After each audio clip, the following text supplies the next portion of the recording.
देखो, पर कभी कभी ऐसे महापुरुषों का प्रभाव प्रकाशित होता है कि कुल कर्म छू भी नहीं सकते। सदन जी जैसे स्वर्ण कसौटी पे कसा जाए तो खरा निकले, ऐसे खरे महाभागवत थे। उनके हृदय में एक बार कुछ रिश्ते नातेदार आए, बच्चे ही थे, तो पिता एक छोटा बछड़ा लाए थे। वहां तो कटते ही रहते थे। पिता ने कहा कि ज्यादा तो इसमें मांस नहीं, इसकी टांगों में मांस से पहले तो फिर अपने अतिथि का स्वागत करते हैं। सदन जी ने जब सुना उसके पास गए तो लिपट कर रोए। बच्चे थे, बछड़े से, ऐसा ऐसा मेरे पिताजी कह रहे हैं तुम्हें काटा जाएगा, और ऐसे दुलार कर रहे थे। बछड़े के भी देखा आंसू निकल रहे। हर जीव को पता है, कष्ट का पता होता है।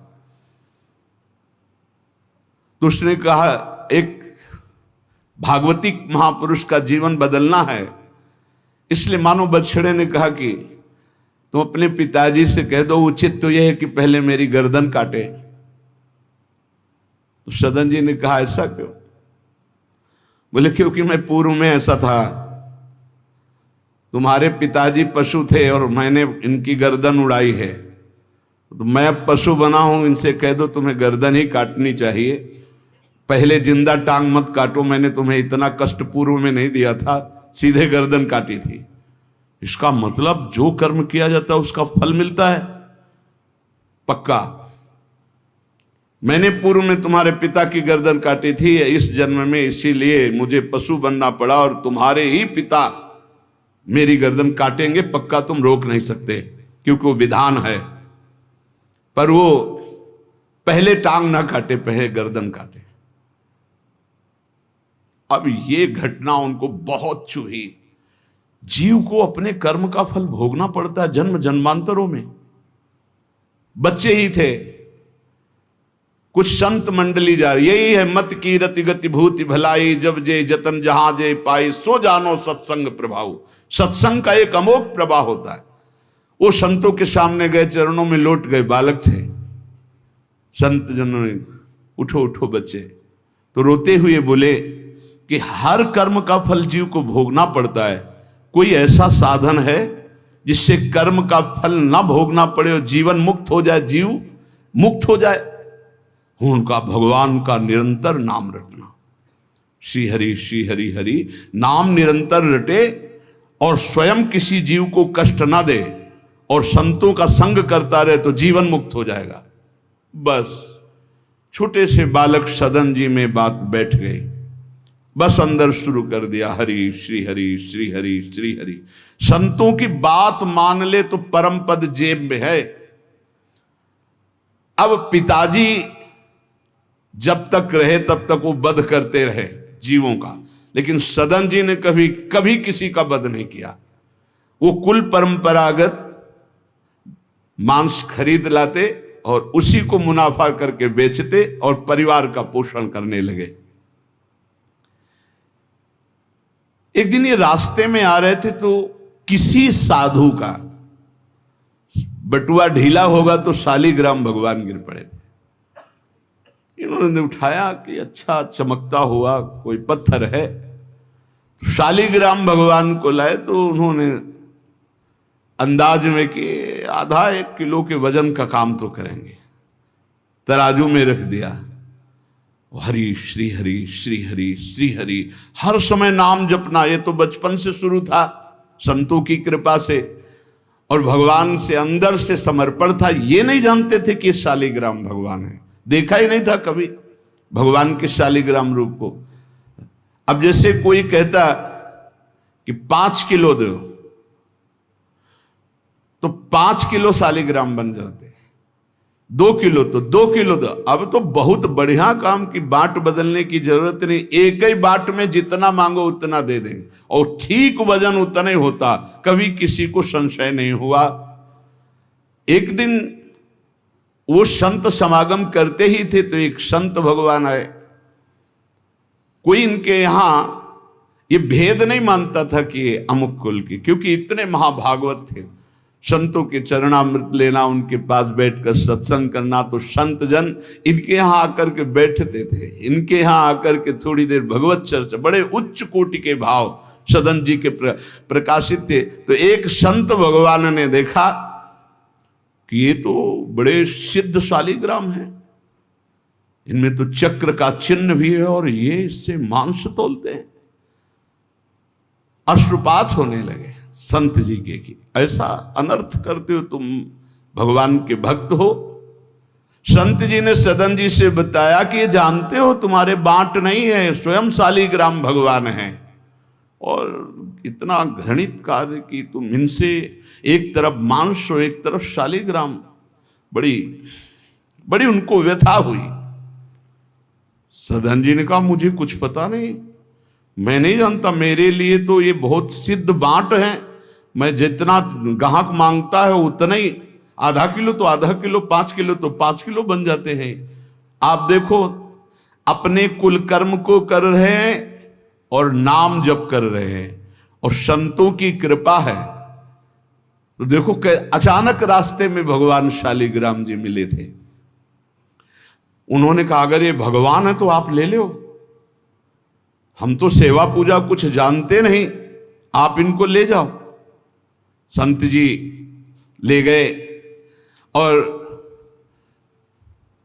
देखो ये हृदय में बैठा लीजिए, संत मिले मतलब आखिरी जन्म हमारा है। विश्वास अगर कर ले, पक्का समझ लीजिए ये तुम्हारा विश्वास काम करेगा। निमज्जोन्मज्जताम घोरे भवाब्धौ परमायनम संतो ब्रह्मविदा शांता निर्दडे वापसु मज्जताम। इस घोर संसार सागर में जो हम डूब रहे हैं, तो भगवान भेजते हैं ब्रह्मवेत्ता संत महापुरुष का समागम, और जहां संत मिले तो आखिरी जन्म समझो इस संसार समुद्र से पार होने के लिए सुदृढ़ नौका संत समागम है। भव सागर कहाँ नाव, शुद्ध संतन के चरण, तुलसीदास प्रयास बिनु मिलहि राम दुख हरन। संतों के चरणों का सानिध्य मिला तो देखो सदन जी हरिनाम जपने लगे। सदन जी के हृदय में संतों के प्रति प्रियता बढ़ी। शालिग्राम भगवान मिल, सब बानक बन जाता है। अब संत जी शालिग्राम भगवान को ले गए, एकांत में जाकर के भगवान का पंचामृत से अभिषेक किया, और इसके बाद वेद की स्तुति की, पुरुष सूक्त, शास्त्र शीर्षा पुरुखा सहस्राक्षा शास्त्रपात। भगवान को बिल्कुल अच्छा नहीं लगा। देखो भगवान प्रीति चाहते हैं, सिद्धांत एक अलग होता है। इसीलिए कल हम ऊपर कुछ साधकों से कह रहे थे कि किसी भी साधक को ठाकुर जी में जिस रूप में आसक्ति हो उसको ठेस नहीं पहुंचानी चाहिए, क्योंकि पता नहीं कितना आसक्त हो, आप देख करके अच्छा चलो, ऐसे नहीं कभी। वही ओहो धन्य भाग, कितने सुंदर आपके ठाकुर जी है, बहुत सुंदर, आप खूब प्यार कीजिए, क्योंकि पता नहीं वो कितनी गहराई से प्यार कर रहा है आप, तो उसका हृदय बहुत दुखी हो जाएगा। भक्त का हृदय दुखी हुआ तो आपकी उपासना में फर्क पड़ जाएगा। संत जी को लगा था कि कसाई कुल में जन्मे हैं, मांस का उधर पल्ला इधर ठाकुर, क्या अपराध कर रहा है उनको ऐसा, और बाहरी दृष्टि में लगता भी ऐसा ही है। तो कहा भयो जो पे बड़े कुलहू में जन्म भयो, जप तप नेम व्रत साधन अपार है। कहा भयो तीर्थ अनेकन गमन किए, गयो नहीं जौलो निज मन को विकार है। जौलो मेरे संतन में राखे जाति भेद सदा, तौलो कहो कैसे वह पावे सुख सार है। मेरे साधु नीच पद पंकज ना धोयो, जौलो सब शास्त्रन को पढ़िबोई भार है। जरा भी भाव किसी भी संत जो भगवत मार्ग के प्रतीक है, जाति पक्ष में रूप पक्ष में इनके तेज तो है नहीं, ये तो ऐसे बिल्कुल नहीं, सावधान। पता नहीं कौन किस कोटि का, उच्च कोटि का महापुरुष आपका चिन्ह। उन संत बहुत अच्छे संत थे, पर उनके मन में बात आ गई कि जाति के तो कसाई ही, काम तो नीचे ही है, मांस। देखो नहीं जाना भगवान की महिमा, हम समझ रहे थे उच्च कोटि के, और वो बहुत उच्च कोटि के महापुरुष सदन जी, निरंतर नाम जप। और एक खास बात थी सदन जी में, दैन्यता, कि मैं तो किसी योग्य नहीं, और उनको पता भी नहीं था कि शालिग्राम भगवान हैं। तो लेके आयो साधु, मैं तो बड़ो अपराध कियो अभिषेक, सेवा करी पे न भाई है। ये तो प्रभु रीझे तो पे जोई, चाहो सोई करो गरो भरी आयो, सुनिमति बिसराई है। तेई हरि उरधारी डारी दियो कुलाचार, चले जगन्नाथ देव चाह उपजाई है। मिलो एक संग संग जात वे सुगात, सब तब आप दूर दूर रहे जान पाई है। संत जी ने बड़ा अभिषेक किया, वेद स्तुति की, भगवान को भोग लगाया, बड़ी प्रसन्नता से उच्च सिंहासन पर विराजमान किया। भगवान उसी समय आकाशवाणी हुई, ए साधु, मुझे ये तुम्हारी वेद स्तुति बिल्कुल पसंद नहीं, तुम्हारा ये पंचामृत स्नान भोग, ये सब तुम मेरे भक्त पर नीच बुद्धि करके मुझे लाए हो ना, ये मुझे तुम क्या समझते हो? वेद मेरी श्वासों से ही तो प्रकट हुए हैं। वेद क्या है? भगवान की श्वासों से वेद का प्रादुर्भाव हुआ। सो हरि पढ़े ये अचरज भारी, चारों वेद भगवान के श्वासों से प्रकट हुए। जाकी श्वास वेद श्रुतिचारी, जिनकी श्वासों से चारों वेदों का प्रादुर्भाव हुआ। मैं वेद की स्तुति और गंगा जल से उतना प्रसन्न नहीं होता जितना मैं अपनेपन के भाव से, मेरे सदन जी हैं और मैं सदन जी का हूं, मैं बिल्कुल तुम्हारी सेवा से प्रसन्न, मैं अपराध मानता हूं कि तुम वहां से मुझे लाए हो। साधु जी यह बात सुनकर एकदम घबरा गए। शालिग्राम भगवान को लिया, दौड़ते हुए सदन जी के पास गए और गदगद स्वर में कहा, मैंने भारी अपराध कर दिया, ठाकुर जी को अप्रसन्न कर दिया। मैंने आपके प्रति भाव किया कि आप कसाई कुल में आपका अधिकार ठाकुर का नहीं है, इसलिए आप ठाकुर जी को नहीं जानते हो, आप ऐसा ये लो। ठाकुर जी अप्रसन्न हो गए हमसे। हमने तो पंचामृत से, गंगा जल से सब अभिषेक किया, पुरुष सूक्त का पाठ किया, ले इस श्री ठाकुर जी को आप स्वीकार करो। विधि पूर्वक सेवा से ठाकुर जी प्रसन्न नहीं हुए, अपनेपन से ठाकुर जी को सबसे ज्यादा अपनापन, प्रेम भाव। सदन जी शालिग्राम भगवान को अब जो देख रहे हैं वो दूसरा भाव है, ये भगवान है, मुझे तो अभी तक पता ही नहीं था।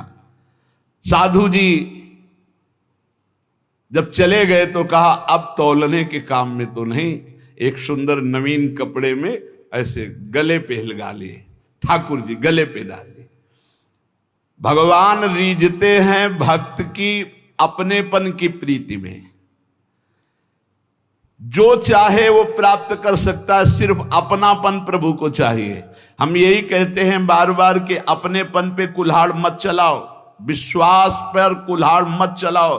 साधना बने ना बने, लेकिन हमारे माई श्यामा जी को राज पार हो जाओगे, हमारी बात मान लो। श्री जी सिर्फ अपनेपन को देखती हैं, सिर्फ अपनेपन को। अवगुण करे समुद्र सम गणत ना अपनो जान, राय के संभजन को मानत मेरु समान। श्री सदन जी ने निज हृदय से लगाया और आंसू बहने लगे कि प्रभु मुझे तो आपका ज्ञान ही नहीं कि आप भगवान हो। आंसुओं से अभिषेक हो, नाथ अभी तक तो मैं आपको जानता नहीं था, बड़ा अपराध हुआ, लेकिन आज मैं, जब आप हमें इतना प्यार करते हैं, जब साधु ने बताया कि मुझे भगवान ने कहा है कि मैं जितना सदन जी को प्यार करता हूं उनकी मैं भावना से प्रसन्न, तुम्हारी सेवा से नहीं, उनको अद्भुत वैराग्य हो गया। बोले आज के बाद घर परिवार में ही नहीं रुकूंगा, अब केवल भगवान का होकर वैराग्य भाव से जीवन भगवान को समर्पित करता हूं। शालिग्राम जी गले में टांगे और कहा पहली यात्रा जगन्नाथपुरी, पहले जगन्नाथ जी के दर्शन करूंगा जाकर, पूरा जीवन अब भगवान के लिए। भगवान देखो कैसे कृपा करते। बचपन में संतों से उपदेश मिला, नाम जब शुरू किया, ऐसे उच्च कोटि के महात्मा के ऐसा कार्य करने पर भी सब संत उनके यहां जाते थे, और उसका परिणाम हुआ कि घोर वैराग्य युक्त होकर भगवान के अनुराग में घर से चल दिए। श्री सदन जी कुटुंब परिवार कुल व्यापार सब छोड़कर जगन्नाथ जी के दर्शन के लिए चले। कुछ दूर चलने पर यात्रियों का समुदाय दिखाई दिया जो जगन्नाथपुरी जा रहे थे, तो उनके संग हो गए। जब उन लोगों ने कुछ ने पहचान कर ली कि अरे तो कसाई कुल के हैं, और तो सब दूर दूर छूना भी नहीं चाहते थे। यही बहुत बड़ी चूक हो जाती है, जो भगवान को समर्पित हो जाए उसमें कभी जाति पक्ष ना देखे, नहीं बहुत बड़ी हानि हो जाती है। राजसूय यज्ञ में स्वपच वाल्मीकि को आदर सहित पवाकर पूर्ण यज्ञ करवाई भगवान ने। ये बात ध्यान रखना है, अपने जात अभिमान में आकर कभी किसी भक्त का अपमान न कर दे कि वो नीच कुल का है ऐसा कुछ। जब ये देखा सदन जी ने कि ये लोग घृणा करते हैं हमसे, तो खुद अलग हो गए। सदन जी बड़े पुलकित है कि आज जगन्नाथ जी के दर्शन होंगे। एक जगह देखा गौएं पानी पीने के लिए लालायित हैं, तो एक आदमी बाल्टी से पानी निकाल तो गौओं को डंडा मारने लगा। सदन जी ने कहा क्यों, पानी क्यों नहीं पीने देते? तो बोले इतना गहरा कुआं है, घसीटने से हमारे हाथ दर्द होते, अपने घर के लिए ले जाएंगे कि इनको पिलाएंगे? तो उनका अगर आप कृपा करें कुछ समय हमें दे दें बाल्टी और मैं भरूं, तो बोले मुझे फिर कोई परेशानी नहीं। भर भर करके 2500 गाय थी, सबको पानी पिलाया। शाम हो गई, पानी खींचने में पिलाने में समय लगा, तो उन्होंने सोचा गांव में भिक्षा मांग लेते हैं और आज रात्रि कहीं एकांतवास कर लेते हैं, सुबह जगन्नाथ जी के दर्शन करेंगे। तो आयो मग गांव भिक्षा ले नई ठाव गयो, नयो रूप देखी को तियारी जी परी है, बैठो या ही ठौर करो भोजन निहोरी कहो, रहो निसि सोई आई मेरी मति हरी है, ले वो मुंह को संग गरो काटो तो न होए रंग, बूझी और काटी पति ग्रीव पे न डरी है, कही अब पागो मोसो ना तो कौन तो सो मोसो, सुर करी उठी इन मार्यो भीर करी है। बहुत कठिन है वैराग्य लेकर भगवान के मार्ग में परम दयालु स्वभाव श्री सदन जी जगन्नाथ जी के दर्शन करने। रास्ते में एक घर में आवाज लगाई भिक्षाम दे। भगवान की लीला, एक स्त्री निकली भिक्षा लेकर, देखा रूप। तो जो भगवान का नाम जप करते हैं, भगवान आश्रित होते हैं, उनका रूप अलौकिक होने लगता है। एक दिव्य आकर्षण होता है जो सबके चित्त को आह्लाद प्रदान करता है, क्योंकि आनंद स्वरूप भगवान का निरंतर चिंतन होता है। उसके प्रभाव से मुखाकृति में एक अद्भुत लावण्य, एक अद्भुत आकर्षण होता है। वो स्त्री ने देखा कि नवयुवक भिक्षुक तेजस्वी, वो रीझ गई, देखते ही रीझ गई, और उसने कहा कहीं मांगने की जरूरत नहीं, आप यहां बैठो और भोजन करो। सदन जी ने कहा हमें पाना तो है ही, जब आप पवाने के लिए कह रही तो पवा दीजिए। स्वाभाविक, क्योंकि अभी वैराग्य मार्ग में निकले।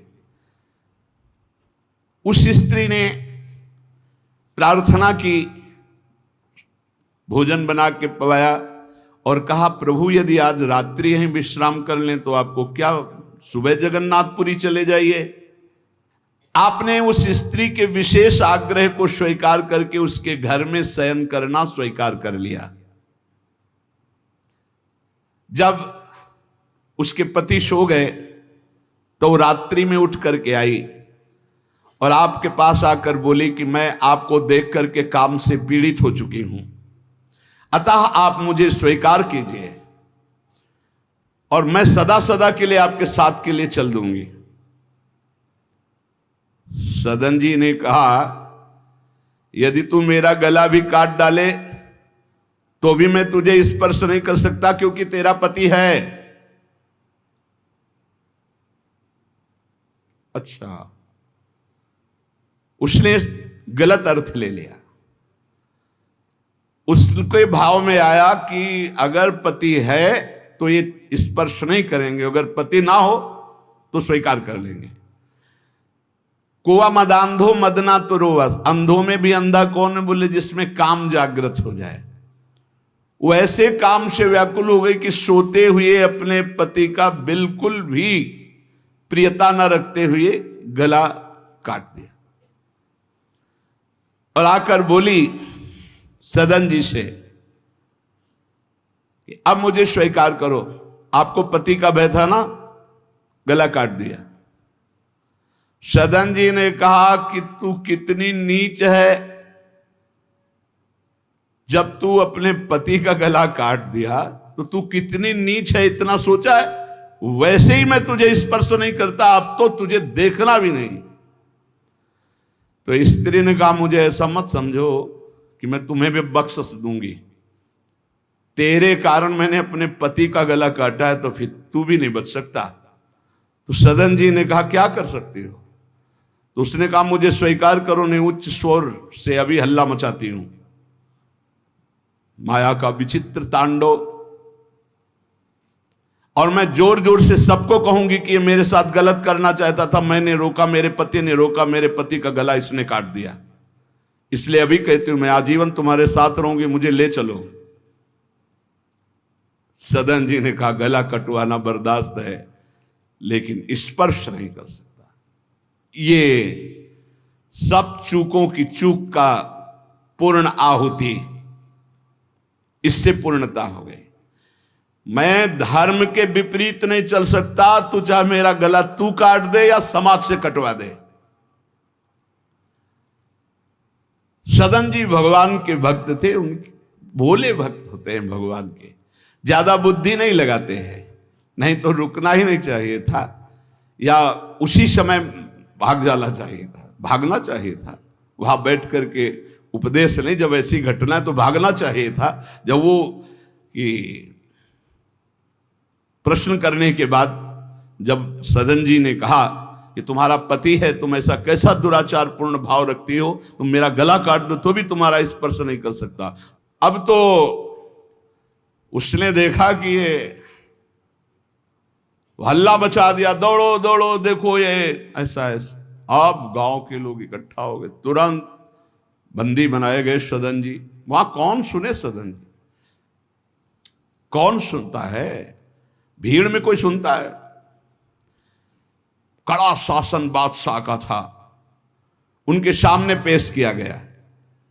हाकिम पकड़ पूछे, कहे हंसी मार्यो हम, डार्यो सोच भारी, कही हाथ कत डारी। कट्यो कर चले हरि रंग मांझ झिले, मानी जानी कछ चूक मेरी यह उर्धारी। जगन्नाथ देव आगे पालकी पठाई लेन, साधना सो भक्त कहा चढ़े ना विचारिए। चढ़ी आए प्रभु पास, सुपनों सो मिट्यो त्रास, बोले दे कसौटी हूं पे भक्ति विस्तारिए। जब सामने बादशाह के पेश किया गया सदन जी को, पूछा गया स्त्री से क्या दोष है इनका। बोले साहब ये हमारे प्रति गलत भाव रख रहे थे, मेरे पति ने मेरी रक्षा की तो इन्होंने पति का वध कर दिया, फिर मेरे साथ तो मैंने हल्ला मचा दिया, फिर ये बंदी बनाकर आपके सामने ले गए। सदन जी से पूछा तो हंस दिया, उस स्त्री की तरफ देख के हंस दिया कि भगवान क्या लीला करना चाहते हो। और सदन से पूछा तुमने ऐसा किया, तो बोले जो ये कह रही वही सत्य है। उन्होंने विचार किया कि जन्म जन्मांतरों में हमारे कोई पाप हैं जिनका निस्तार भगवान करवाना चाहते, नहीं तो ऐसा क्यों लीला करते। उन्होंने कहा जो ये कह रही है वही बात मानी जाए। सहम गई स्त्री कि है क्या, वो भक्त को क्या जाने, विरोध नहीं किया सदन ने। यह है धैर्यवान भगवान के भक्त का। उन्होंने कहा जो ये कह रही है, क्योंकि जो ही प्यारो करे सोई मोहि भावे, जो ये कह रही थी। भगवान के रहस्य को जानने वाले भक्त ऐसा ही। श्री गदाधर भट्ट जी कथा करते थे, अपार भीड़ एकत्रित हो जाती वृंदावन में। आगरे से लोग सुबह भाग भाग करके अपार भीड़ सत्संग। तो एक कल्याण सिंह जी थे, बड़े जमींदार धनी, और सत्संग का प्रभाव है कि जितेंद्रियता, वैराग्य, भगवत प्रीति ये बढ़ती है। तो जब से उन्होंने सत्संग सुना तो ब्रह्मचर्य का नियम ले लिया, पत्नी से बात नहीं करते थे। अब घर गृहस्थी में तो यही संसारिक सुख है। कई महीने हो गए वो अपने राजकाज और सत्संग में भाग जाना, सत्संग से आना, बस एकांत में भजन करना। पत्नी ने देखा कि कई महीने हो गए, हमारी तरफ देखना भी नहीं, बातचीत नहीं, ये कहाँ जाते हैं, कौन है ऐसा। तो पता चला गदाधर भट्ट जी क्या। बोले हमारी जिंदगी का कांटा है वो, बड़े सुख चैन से जीवन कट रहा था, जब से सत्संग में गए। अरे दक्ष ने साप दे दिया नारद जी को इसी बात के लिए, साप दे दिया। 2 घड़ी से ज्यादा कहीं तुम टिक नहीं सकते, जाओ साप देता हूं। तो नारद जी ने कहा 24 दूनी 48 मिनट में तो हम बड़ा काम कर लेंगे, तुम साप दे दो कोई बात नहीं। उसने सोचा कि मैं ऐसा मुंह काला करूं गदाधर भट्ट जी का कि कोई सुनने ही ना जाए, तो जब ये कथा नहीं सुनेंगे तो फिर हमसे प्यार करने लगेंगे। इसी ताक में थी कि कैसे क्या करूं। तो देखा उनकी गली में एक भिखारिन मांग रही थी, फटे पुराने कपड़े पहने, गर्भवती थी। फौरन बुलाया और सोने की असरफियां दी। अरे वो तो गली में मांगने वाली सोने की असरफियां मिली। अरे मालकिन तो उनका एक काम है, जितना तू धन कहेगी तुम्हारे परिवार वालों को दूंगी, बस एक काम कर, तू जा करके कथावाचक, जहां मेरे पति कथा सुनने जाते हैं उनका नाम गदाधर भट्ट है, वहां जाके बीच सभा में कह दो कि वैसे तो रोज आते थे और जब से ये हो गया तब से आ नहीं रहे, इसका पालन पोषण कौन करेगा। बस वो समझ गई थी इतने में सब भक्तों की श्रद्धा खत्म हो जाएगी। गली गली मांगने वाली उसको इतना स्वर्ण मुद्रा मिल गई, वो फूली हुई गई और कहा पंडित जी। पूरी सभा ऐसे लगी थी, नजदीक जाके जब ये नहीं रहा था तब रोज आते थे, जब से गर्व रह गया तो आना ही बंद कर दिया, इसका पालन कौन करेगा। बोले बैठो बैठो, बहुत दिनों में आए, बैठो, जिसने गर्भ दिया वही इसका पालन भी करेगा, तुम चिंता क्यों करती हो। खुश खुश शुरू हो गई कि यार ऐसा बड़े त्याग वैराग्य, बड़े उच्च कोटि के महापुरुष गदाधर भट्ट जी बड़े त्याग वैराग्य की बातें करते हो, ये हालत है पीछे की। अरे कुछ लोग कहने लगे हम तो कहते ही थे, शोरगुल शुरू हो गया। और कुछ भक्त थे जो प्राण समर्पित किए थे, उन्होंने कहा ऐसा नहीं हो सकता, ऐसा कदापि नहीं हो सकता, कोई षड्यंत्र रचा जा रहा है। तो उनमें एक बहुत श्रद्धावान और समर्पित थे, उनको बिल्कुल चैन नहीं पड़ा। सोचा अगर सामने से कुछ तो फिर हमारे ऊपर गदाधर भट्ट जी की, और वो समता प्राप्त पुरुष, जैसे सदन जी ने कह दिया जो ये कह रही वही सत्य है, ऐसे उन्होंने कहा कि तुम चिंता क्यों करती हो, जिसने गर्भ दिया वही पालन करेगा, बैठो तुम आराम से सत्संग सुनो।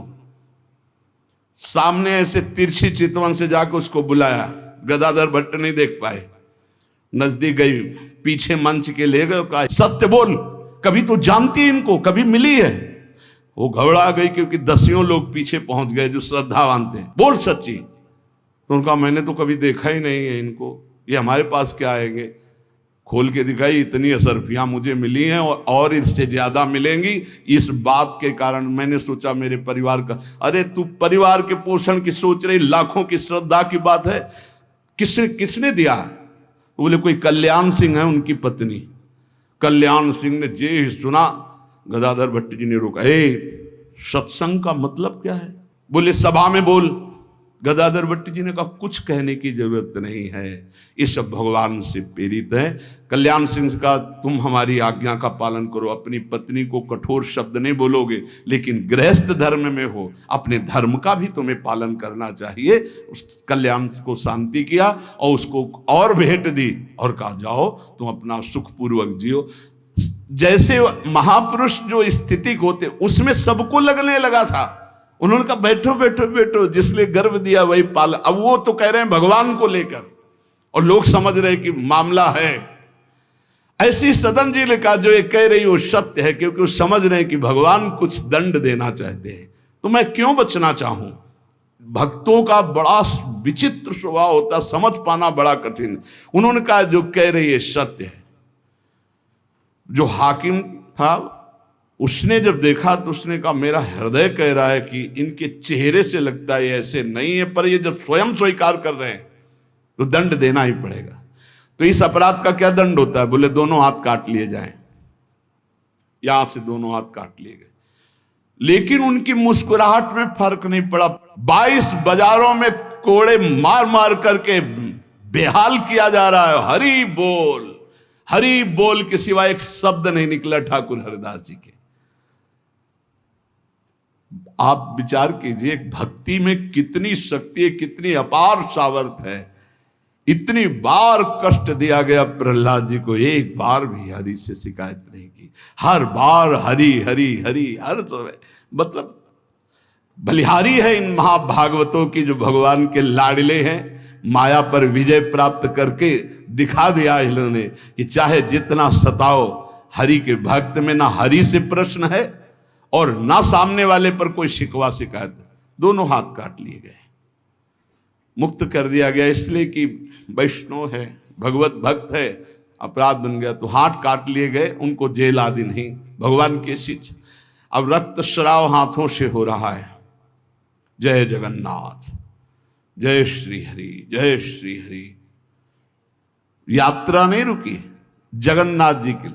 जगन्नाथ जी ने तत्काल अपने पार्षदों से कहा मेरे महाभागवत सदन जी आ रहे हैं, तुरंत पालकी लेकर जाओ और उनको बैठाल के लाओ। जगन्नाथपुरी में प्रवेश ही किए थे कि पालकी लिए हुए पार्षद दौड़े, कौन से सदन जी हैं, सदन भक्त किनका नाम है?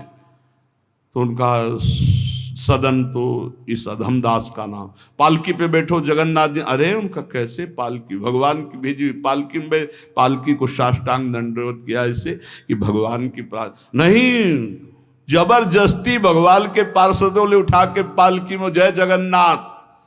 सदन जी सोच रहे कौन सी लीला है, वहां हाथ कटवा रहे। या इतना बड़ा सम्मान कि किसी को नहीं मिल सकता। जगन्नाथ जी के पार्षद पालकी लेकर जब जगन्नाथ जी के सामने गए तो आंख में आंख मिलाई और कहा प्रभु इच्छा तो थी कि हाथ जोड़कर आपको, पर अब हाथ ही नहीं, तो ऐसे ही जीव किया तो जैसे स्वप्न में दुख मिला था जागते ही खत्म हो जाता है, ऐसे ही कोई पीड़ा नहीं, कोई हाथ कटे नहीं, पूरे नवीन हाथ और साष्टांग भगवान को दंडोत। भगवान ने कहा कि तुम हमारी कसौटी में पास हुए, जाओ तुम्हारे द्वारा इस जगत में भक्ति का विस्तार हो। जो तुम्हारे लीला चरित्रों का गायन करेंगे, जो तुम्हारे भाव, तो तुम उनके अंदर भी जैसी तुम्हारी सामर्थ्य भक्ति की वैसी भक्ति की जागृति हो।